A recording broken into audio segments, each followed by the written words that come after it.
Dahulu orang jahiliyah, kaum jahiliyah, kaum yang belum mengenal Islam, kaum jahiliyah, mereka itu memiliki kebiasaan itu apa?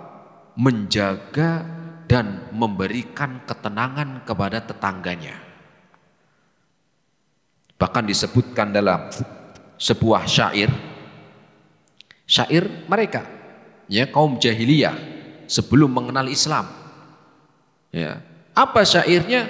Wa aghaddu tarfi ma badat li jarati hatta yuwari jarati ma'waha. Orang kaum jahiliyah dahulu mereka mengatakan, ya, aku akan menundukkan kepalaku ketika melihat, ya, tetanggaku, ya, melihat tetanggaku itu ada di depan, ya, nampak, entah lagi jemur, entah lagi belanja, pokoknya lagi di depan rumah. Hatta yuwari jarati ma'waha. Dan nanti kalau mereka perempuan tetangga saya sudah tetangga saya yang saya lihat tadi sudah masuk rumah, maka baru saya kembali kegiatan, ya, tidak malah kesempatan. Ya. Mereka mengatakan, aku akan menundukkan, ya, pandangan saya ketika melihat tetangga saya itu keluar. Dan saya akan menunduk sampai tetangga saya masuk rumah. Artinya apa? Ini orang kaum jahiliyah yang belum mengenal Islam sampai memberikan gambaran bagaimana mereka memberikan hak kepada tetangga, apalagi Islam. Kadang-kadang orang nggak malah kesempatan, mulai saling senyum-senyum. Nggak cuma senyum-senyum aja, lebih dari itu, mulai nyapa, saling sapa, ya, ngelihat pasangan tetangga lagi keluar mau kerja, mau apa, ya, mau belanja, mau jemur, ya, atau lagi mau naik motor, ya, mulai tanya-tanya, mulai tukar nomor HP.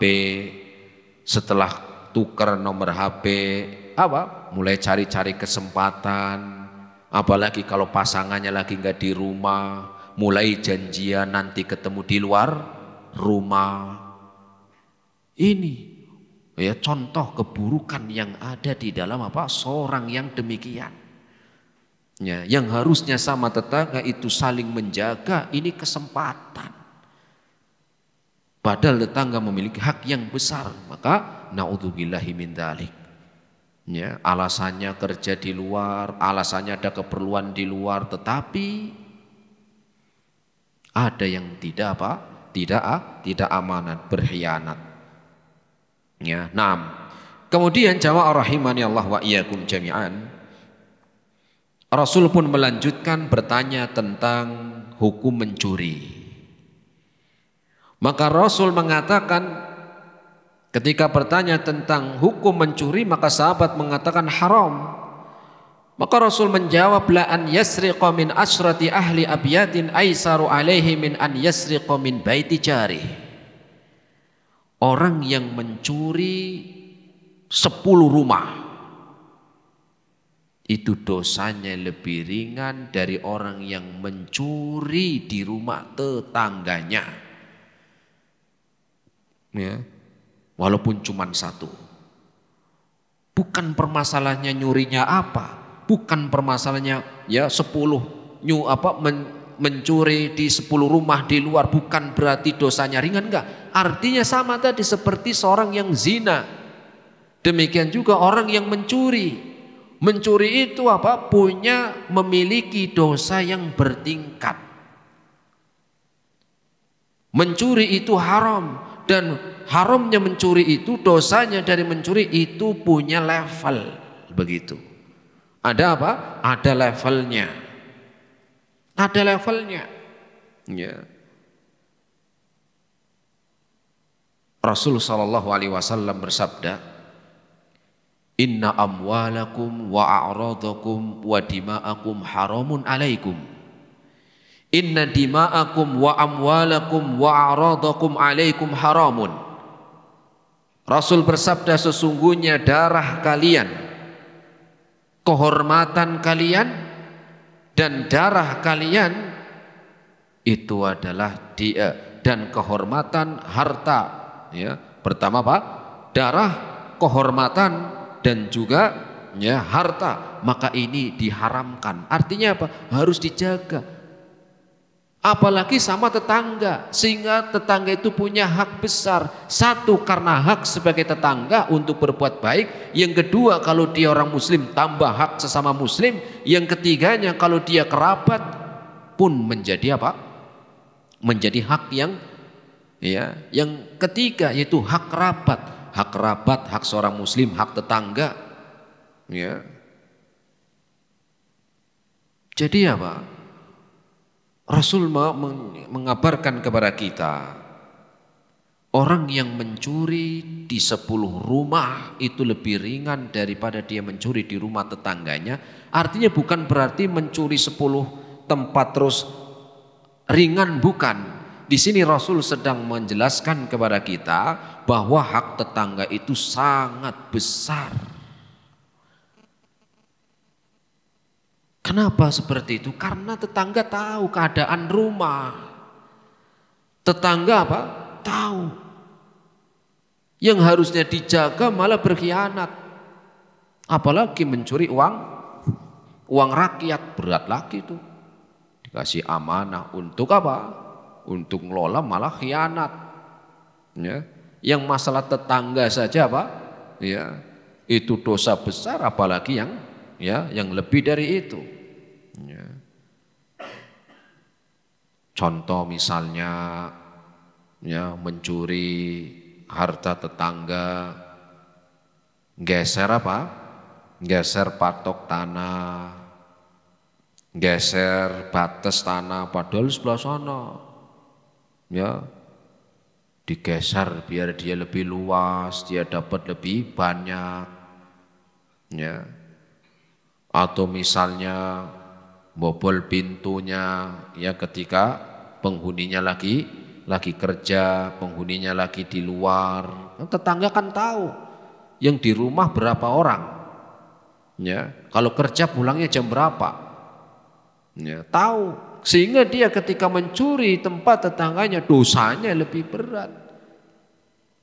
Ya, dosanya lebih berat. Contoh lain lagi misalnya nyuri, apalagi nyuri wifi, gitu kan? Ya, nyuri wifi, gitu kan?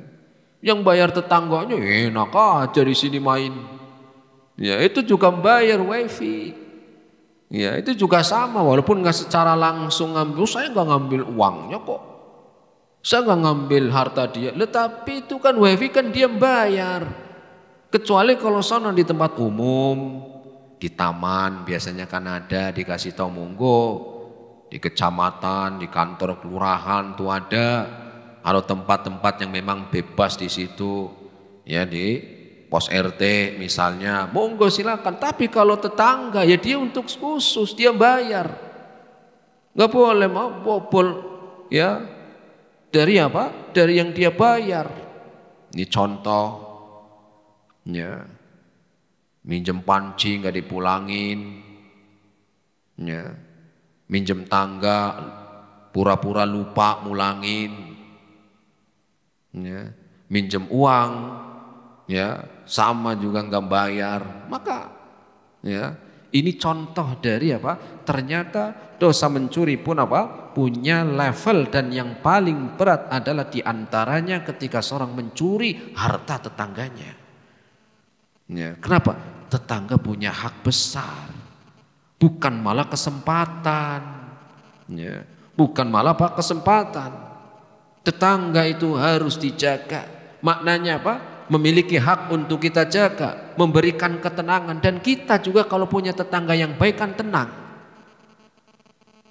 Ya, kita kalau punya tetangga yang baik tenang, dan sebaliknya kalau kita punya tetangga yang nggak baik nggak tenang. Takut nanti rumahnya ya diapain ya. Makanya diantaranya ada seorang ulama yang berdoa itu ya berdoa agar dijauhkan dari tetangga yang buruk.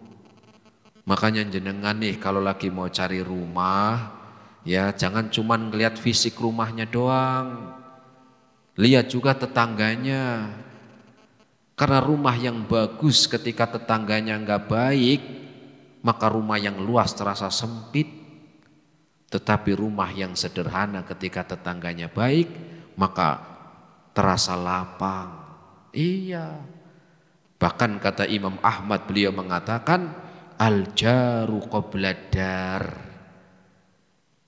Sebelum beli rumah kamu lihat dulu tetangganya kayak apa, ya. Al-jaru qoblad dar, tetangganya lihat dulu sebelum apa? Sebelum rumahnya.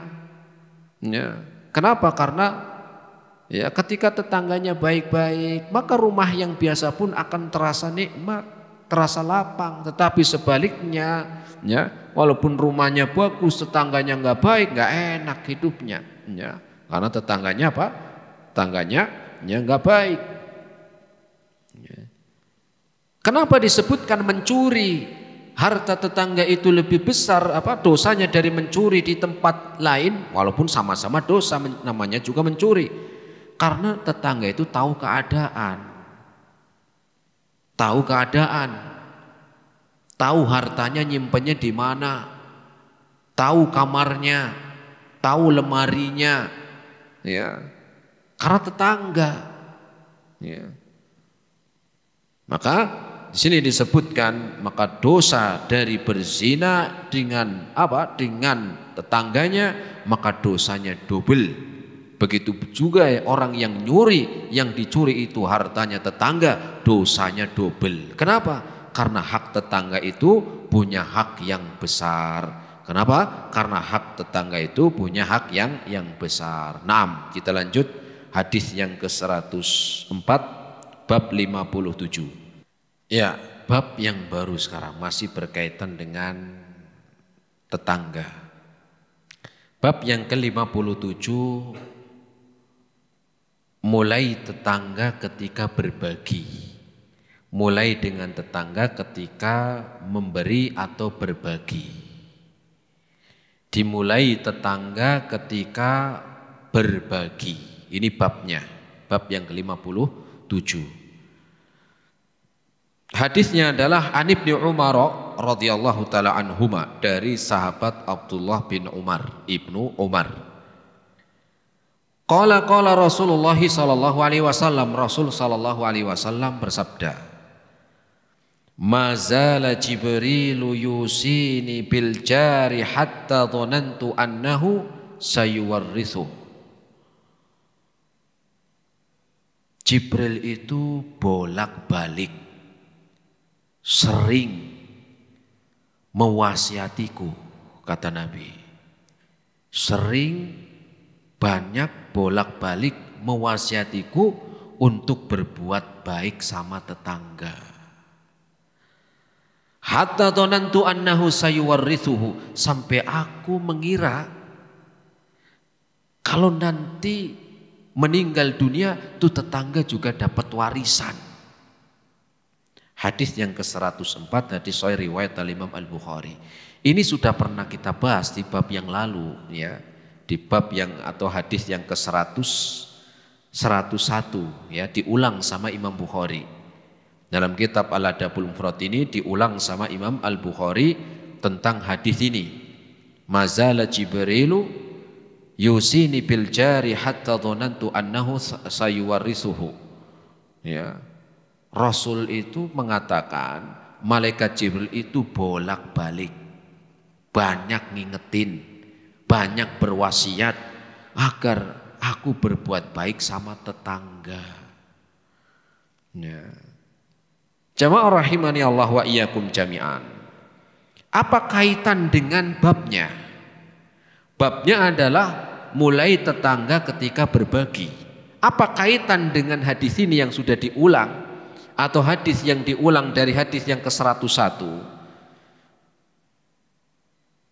kaitannya ya tentunya pasti ada. Ya. Jadi begini,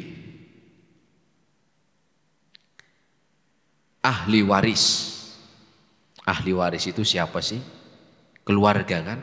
Bapak, ibu, kakek, nenek, anak, cucu, suami, istri. Ini namanya ahlul waris atau ya orang yang ahli waris, orang yang mendapatkan warisan. Ya, saudara. Nah, itu juga termasuk ahli waris. Artinya apa? Kalau ini semuanya sudah ada, mendapatkan bagian dari kita, maka setelah itu urutan setelahnya itu tetangga, maknanya begitu. Ya. Jadi dahulukan pertama ahli waris, yang keduanya setelah ahli waris baru apa? Baru tetangga. Jenengan pulang apa? Misalnya pulang dari luar kota, bawa oleh-oleh banyak, maka utamakan pertama ahli warisnya. Siapa? Tadi bapak, ibu, orang tua, ya saudara, anak, cucu, ini namanya ahli waris. Kalau ternyata masih banyak ya bawa makanan dari luar kota, maka yang setelahnya adalah tetangga gitu. Ya. Sehingga sesuai dengan babnya, mulai tetangga ketika berbagi. Kapan mulai tetangga ketika berbagi? Kalau ahli warisnya sudah diberi. Kenapa? Karena yang utama ahli waris, setelah itu tetangga. Jangan lupakan tetangga. Orang teman yang jauh ingat, tapi tetangganya sendiri nggak dikasih. Ya. Apalagi kalau lagi masak yang baunya menyengat. Apa biasanya yang baunya menyengat? Apa? Hah? Ya, ayam goreng mungkin ya. Apalagi kalau ikan asin, waduh. Ya, tetangganya cuma apa? Tetangganya cuma dapat baunya doang. Ya, nggak dikasih. Atau kalau buah mungkin duren gitu kan.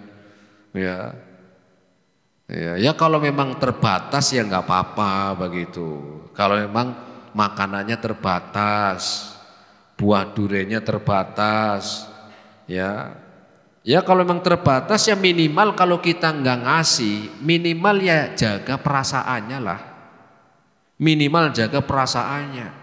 Sudah nggak ngasih durian itu apa? Ya kulitnya itu naruhnya di depan pintu persis. Yang gak di depan pintu tetangga tapi disengaja biar baunya kemana-mana. Nah ini kan ya sudah nggak ngasih, nggak jaga perasaan. Ya jadi tetangga itu adalah orang yang ya dibagi setelah ahli waris begitu. Jadi kayak jenengan kalau dibuat data, dibuat tabel begitu, maka pertama istri atau suami, orang tua, anak, saudara. Kalau ahli warisnya sudah selesai, baru masukkan tetangga. Begitu. Ya, makanya babnya mulai dengan tetangga ketika memberi. Ya, memberi makanan, ya, apalagi tadi makanan yang ya apalagi tetangga mungkin masakannya enggak terlalu enak, ya. Sayurnya bening banget. Saking beningnya enggak ada isinya. Saking beningnya, ya tetangga ini lagi bakar apa? Bakar sate, wah buka makan, wah ini kok sayur bening banget, ya dari luar bau apa? Sudah baunya masuk ke rumah bau lagi bakar sate, gimana perasaannya gitu loh, ya maka ingat untuk menjaga apa? Menjaga kerukunan kebayan dengan tetangga, maka tetangga itu lebih apa? Tetangga itu utama setelah ahli waris kita. Ya. Jangan sampai menjadi orang yang ya memiliki ya orang yang tidak peduli. Orang yang tidak ya punya apa? Ya kepekaan terhadap ya tetangga. Sudah enggak ngasih, di foto misalnya beli soto spesial, foto pasang status, tetangganya sudah lapar, nggak punya duit, utangnya belum kebayar, lihat statusnya jenengan pasang-pasang makanan, malah dijabri, ini loh lagi makan sate.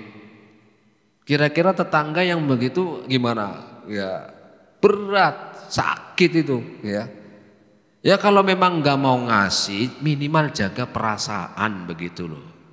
Ya, makanya Rasul Shallallahu Alaihi Wasallam mengatakan, "Idza tabakhta maraqatan faaksir ma'aha wa ta'ahad jironaha." Ya, wa ta'ahad jironaka. Rasul bersabda, kalau kamu lagi masak marokoh, marokotan itu masak ya kalau kita masak daging. Ya, faaksir ma'aha, maka tambahkan kuahnya. Kalau daging dimasak kuah apa Bu? Masak apa itu? Apa? Sop. Iya mungkin sop ya. Sop kambing begitu. Rasul mengatakan faaksir ma'aha, tambah kuahnya. Kemudian wata'aha jironaka, bagi tetangganya. Maksudnya bukan ngasihnya cuman airnya doang, enggak begitu. Ya, kalau memang itu level minimal ngasihnya kuah begitu. Ya syukur-syukur ya tambah yang lain. Kalau memang cuman dagingnya sedikit ya tambah tempe, ya enggak, tambah tahu. Walaupun mungkin dagingnya sedikit tambah yang lain. Ya. Rasul mengatakan demikian menunjukkan Rasul itu orang yang perasaan. Idza tabakhta maraqatan faaksir ma'aha wa ta'aha jironaka. Kalau engkau masak ya itu tadi. Ya. Apalagi tetangga kadang-kadang sudah lapar ya. Kemudian juga makanannya di rumah enggak lagi lapar tadi mau makan cuman ya apa mungkin yang dimakan kurang nafsu. Lah ngelihat HP jenengan pasang status lagi pasang makanan yang enak-enak. Akhirnya ketika mau makan sudah jadi enggak pengen. Kenapa? Pengennya yang dipasang foto, ya, dipasang status. Jadi apa jamaah rahimani Allah wa iyyakum jami'an? Hadis yang ke-104 ini adalah kita diperintahkan untuk berbagi, dan orang yang berhak untuk mendapatkan bagian dari kita, pemberian dari kita setelah ahli waris adalah siapa? Tetangga. Jangan cuma bagi fotonya doang. Kita diperintahkan bukan cuma bagi-bagi foto plus status, bukan. Kita diperintahkan untuk bagi wujudnya, aslinya, makanannya. Enggak cuma dikirimin foto doang. Nih loh lagi makan soto. Ini loh statusnya enak banget. Enggak, kita disuruh untuk bagi aslinya, bagi makanannya, bukan bagi foto, bukan bagi status. Ya. Jangan menjadi orang yang tidak tahu perasaan orang lain, ya. Apalagi ikut-ikutan. Ya. Gimana perasaannya orang yang lapar? Ini di voting makanannya banyak melimpah macam-macam. Gimana orang yang kelaparan yang nggak punya duit pengen makan begitu, cuman bisa ngeliat. Ya. Maka apa? Maka jadilah orang yang tahu perasaan. Makanya Rasul mengatakan, ya, tadi mengatakan apa? Idza tabakhta maraqatan faaksir ma'aha. Ya. Jangan sampai menjadi orang yang tidak memiliki apa? Perasaan. Jangan menjadi orang yang miskin perasaan. Kalau kita ya memang mungkin makanannya itu terbatas, ya kemudian kita nggak pengen bagi orang lain, tetangganya, maka apa? Ya minimal jaga perasaannya, ya jaga perasaannya. Nah ini tentang apa? Tentang ya hadis yang ke-104. Apa? Yaitu memulai dengan apa? Dengan tetangga ketika kita memberi ya makanan. Ya, hadis 2 ini yang pertama hak tetangga dan yang keduanya mulai dari tetangga. Ini menunjukkan tetangga itu punya hak besar. Ya. Sehingga kita diperintahkan agar tahu bagaimana memberikan kita kebaikan. Kalau belum bisa memberikan kebaikan, maka kita jaga perasaannya. Ya, semoga bermanfaat. Ini jamaah rahimani Allah wa iyyakum jami'an. Ya, dua hadis, yaitu hadis yang ke-103 dan 104. Hadis yang ke-104 ini Rasulnya mengajarkan di dalam qaulnya bagaimana nanti Rasul itu bukan hanya sekedar mengajarkan, bukan hanya sekedar menyampaikan, nanti bagaimana Rasul mempraktekkan, bagaimana nanti Rasul mempraktekkan ya tentang apa yang diajarkan kepada kita.